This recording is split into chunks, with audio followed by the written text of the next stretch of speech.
Nobody's sure when Klay Thompson will bounce back from a torn ACL, and they're all moving into a new stadium next year, and that has many wondering if Golden State can make it back to the big stage.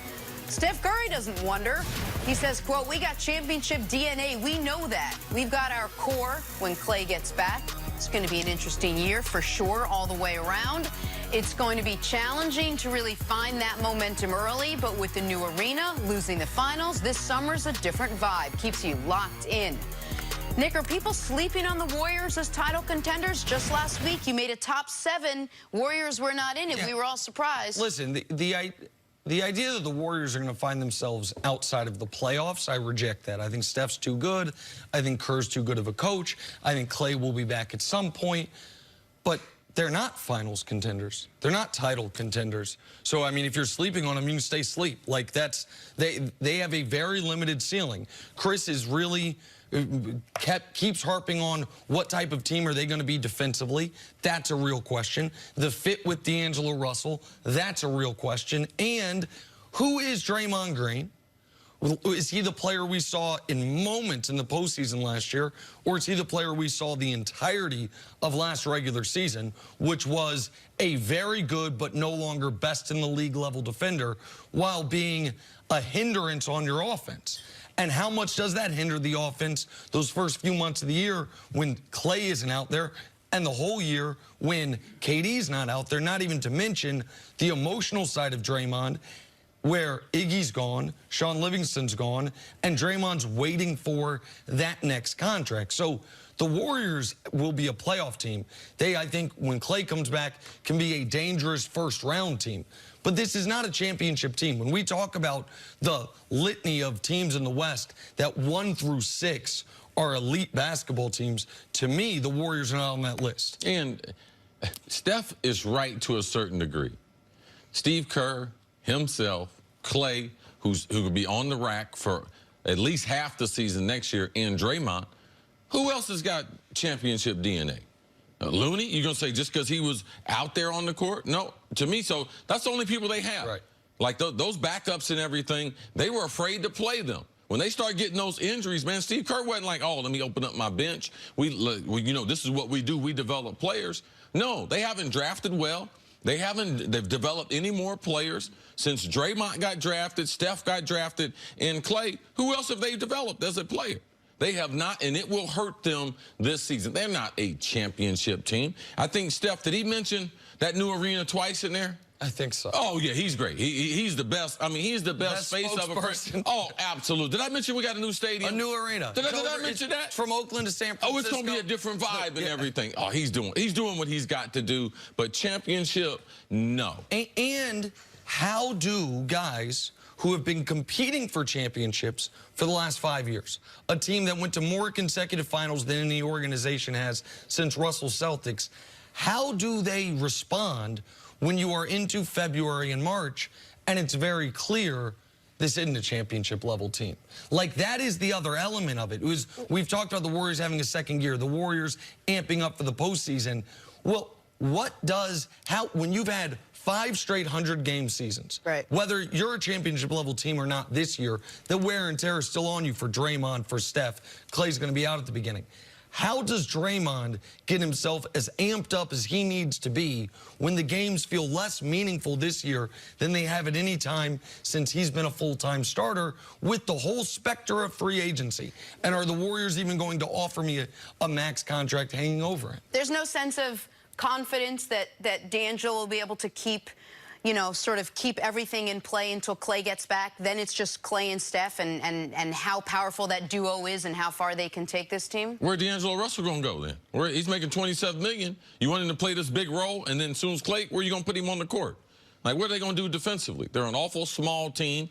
And remember when KD got hurt, we gave the ball more to Draymond offensively? You bring in another guard now who is in the pick and roll and handles the ball all the time. So how does Draymond get into the offensive flow? No, this is not a good fit. It's a good fit when Klay's hurt, but they are not a good three-guard rotation there, no. That arena that Steph brought up a couple times, I believe, is the biggest reason, or one of the biggest reasons, that they acquired D'Angelo Russell the way they did. They can't. We saw this team briefly, but we saw this team in the playoffs with no KD and no Clay. And the way teams guarded Steph made his life impossible. They couldn't go into a season saying, Steph, run around like it's Davidson, except with NBA-level defenders instead of mid-major level defenders. So they had to bring in another option, and they had to keep things interesting because they're opening Chase Center. Yep. The Warriors could, as soon as the season after this, once again be championship favorites. We'll see what they do with Draymond, see what they trade D'Angelo for, have Steph and Clay for a full season. It might just be 1 year they're down. But this is going to be a doubt that. I doubt they'll be favorites. Well, I'm just saying I'm not going to cross. You're very, very hopeful. Okay, but the point is that this year there's no championship level this team can get to. Nobody happier about that than Daryl Morey. Let's talk about the Rockets now. They've made the last couple years all about beating the Warriors. They made the blockbuster trade of the offseason, swapping out Chris Paul for a younger superstar in Russell Westbrook. And with Westbrook and James Harden reuniting in Houston, two ball-dominant guys who both play the same position, what could possibly go wrong? Well, Charles Barkley can answer that, saying the only way this works is if Russ gives up his point guard duties to Harden. So, Cece, which player do you think is going to have to adjust their game more? How does this all play out? The way for this to work is both players have to adjust. You can't depend on one player to adjust, but it has a lot to do with the skill level, the intellect, who can make the adjustments. Before you say, oh, okay, who's the better player? When we drafted Randy Moss, immediately I had to make some adjustments. Not only did I have to give up my Z receiver, which is the flanker, to the tight end side, off the ball, goes in motion a lot. I had to give that up to Randy because he was more fit to be a Z, and it was easier for him to learn the offense from that position. So was it natural for me to give it up? Yes. Was it better for Randy for me to be able to give it up? Yes. But did Randy have the ability to do anything else? No, not initially coming in. So when you look at Harden and you look at Russ, what's their skill set? James Harden be able to score the basketball at a level that we haven't seen since Wilt Chamberlain. Now, do I want to jeopardize that with Russ? Because Russ is not good playing off the ball. So I can't just make Russ play the two guard when his skill set is everything but a two guard. The shooting guard, Russ is not a good shooter. So, no, you have to be able to mix it up. You also have to be able to play at some type of pace where you don't have to set it up, and Russ can take it either off the rebound, him or Harden, because both of them are very good rebounding guards, and before the defense is able to set up. But this is a huge compromise for both the players. It's like a marriage. Sometimes someone else is going to have to compromise a little more than the other. 50-50 doesn't mean equal, but both of these players have to look at their game. They talked to each other and said that they wanted this. Now let's see what they do to accommodate the other player. Right, they both have to make the adjustments. Here's the hardest part for Mike D'Antoni and for the Rockets. And I think this was a smart trade. I think you make this, you can upgrade from Chris Paul to Russ, player 4 years younger. You make that move when you're within Harden's championship window. But the complicating factor is this. Of the two players, the guy who can threaten a defense more without the ball in his hands is James Harden.